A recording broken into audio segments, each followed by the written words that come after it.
Assalamualaikum warahmatullahi wabarakatuh.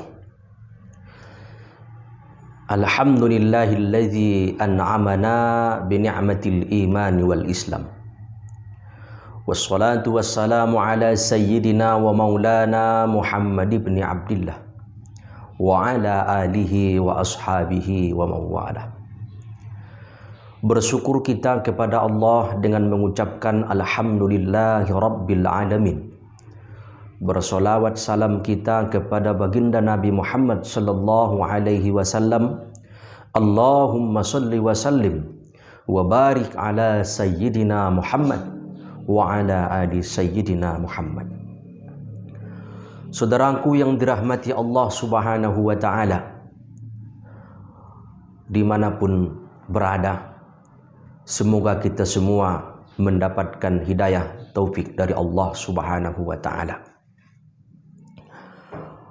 Pada kesempatan ini menjelang detik-detik berbuka puasa, semoga ilmu yang kita dapatkan nantinya dalam penyampaian ini dapat kita amalkan di dalam kehidupan kita sehari-hari, sehingga kita menjadi orang yang bertakwa di hadapan Allah, di sisi Allah subhanahu wa ta'ala, seperti yang difirmankan Allah dalam Al-Quran, ya ayyuhalladzina amanu kutiba alaikumusiyam kama kutiba alal ladzina min qablikum la'allakum tattaqun.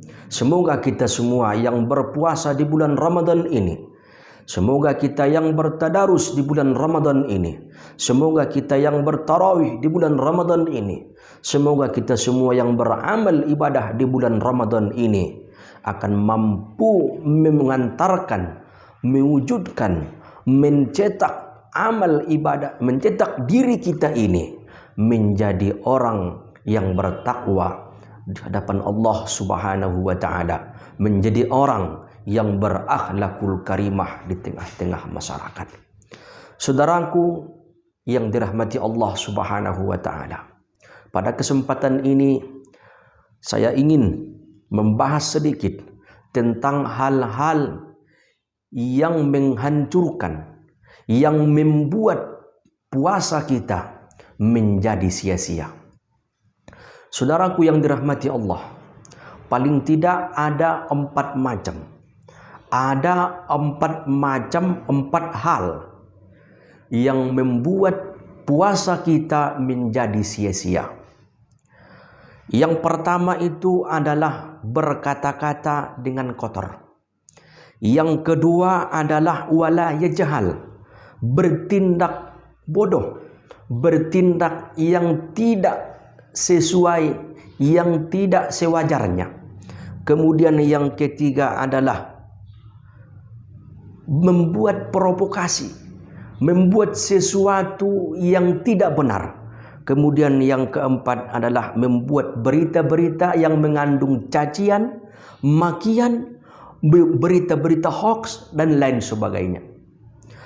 4 hal ini akan membuat puasa kita menjadi sia-sia. Di dalam kitab fikih disebut dengan mufsidus syam, rusak puasa kita, bukan batal. Kalau hal-hal yang membuat puasa kita batal, ada di antaranya makan, jelas akan membatalkan puasa. Minum jelas membatalkan puasa. Kemudian yang berhubungan dengan biologis, ataupun apa itu namanya hubungan syahwat, berhubungan badan dengan istri kita di siang hari, jelas batal puasa kita. Kalau yang 3 hal ini, makan, minum, kebutuhan biologis, kita lakukan di siang hari, jelas batal puasa kita. Seketika itu juga puasa kita akan batal. Akan tetapi ada hal yang lebih dari itu, yang tanpa kita sadari, puasa kita menjadi rusak. Bukan batal tapi rusak. Terus kita berpuasa, tapi nilainya tidak ada lagi di hadapan Allah subhanahu wa ta'ala. Yang pertama, fala yarputh, itu tadi berkata-kata kotor. Selama kita berpuasa, tanpa kita sadari berapa kali kita mengeluarkan kata-kata yang kotor, berapa kita mengeluarkan kata-kata yang menjijikkan, berapa kali kita mengeluarkan kalimat-kalimat yang tidak sesuai dengan agama, maka itu bisa merusak puasa kita ataupun membuat puasa kita menjadi sia-sia. Kemudian wala yajhal, yaitu perbuatan kita, tindakan kita yang tidak sewajarnya. Memang bukan berdosa kita berbuat sesuatu yang tidak sewajarnya itu. Akan tetapi orang lain berkomentar. Orang yang melihat kita, orang yang menyaksikan tindakan kita, orang akan berkomentar yang dengan komentarnya itu dia akan berdosa. Salah satu contoh, kita sebagai mubalik, kita sebagai da'i, berpakaian baju kokoh, pakai peci seperti ini, lantas kita jalan di tengah-tengah masyarakat, atau kita mau berangkat ke masjid, kita balikkan peci seperti ini. Itu perbuatan yang tidak sewajarnya, ataupun itu tidak saya berdosa, tapi orang berkomentar yang tidak, masa ia seperti itu Ustaz? Nah, orang berdosa gara-gara kita berbuat seperti itu, kita akan dapat juga dosanya. Saudaraku muslimin yang dirahmati Allah Subhanahu wa taala, maka keadaan kita berpuasa, maka kita harus berhati-hati. Kita jaga kata-kata kita, jangan mengeluarkan kata yang kotor, jangan mengeluarkan kalimat-kalimat yang kotor, kalimat-kalimat yang jijik. Yang kedua, jangan berbuat sesuatu yang bodoh, jangan berbuat sesuatu yang tidak sewajarnya. Kemudian yang ketiga, jangan memprovokasi, jangan mengadu domba, jangan menghujat, jangan lain sebagainya. Kemudian yang terakhir itu, jangan membuat berita-berita yang hoax, jangan membuat berita-berita yang mencaci maki. Meskipun mulut kita ini tidak mencaci seseorang, meskipun lisan kita ini tidak mencaci seseorang, tapi jaga jari kita ketika memegang HP, membuat status yang menyinggung orang lain, membuat komentar-komentar di kolom status orang lain yang menyinggung, menjatuhkan saudara kita, menjatuhkan yang lain. Maka ini semua harus kita jaga. Ini sifatnya adalah merusak, membuat puasa kita menjadi sia-sia.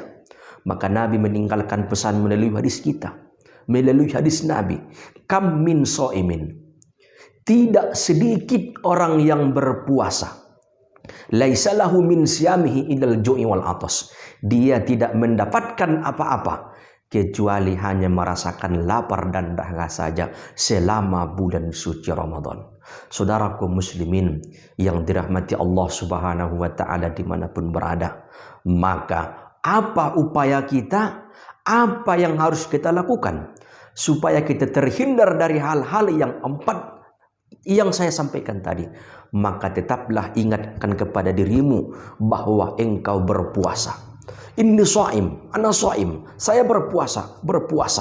Maka selama engkau ingat dirimu berpuasa, insya Allah 4 hal tadi, insya Allah engkau akan terhindar dari situ, sehingga nilai puasa kita ada nilainya di hadapan Allah, di sisi Allah Subhanahu wa taala.